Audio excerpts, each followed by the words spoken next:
Emmanuel Macron, testé négatif la semaine dernière, a appelé hier les Français à être plus vigilants, notamment dans les moments privés, quand on se retrouve en famille pour les fêtes ou par exemple les mariages. Certains ont d'ailleurs décidé de revoir toute leur organisation pour ne prendre aucun risque. Florian Chevalet.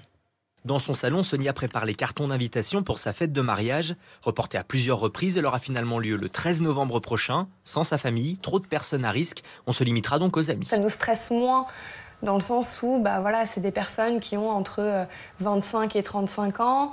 Donc potentiellement moins à risque. Une célébration en petit comité donc et en évitant forcément les embrassades. C'est vrai que c'est délicat parce que on a envie de fêter, on a envie de danser, on a envie de sauter de joie, de se prendre dans les bras, etc. Mais s'il n'y a pas le choix, ce sera comme ça. Pour limiter les risques dans les regroupements familiaux, certaines règles sont à respecter selon Jérôme Marty, président de l'Union française pour une médecine libre. Il faut ouvrir les fenêtres. Ouvrir les fenêtres pour changer l'air.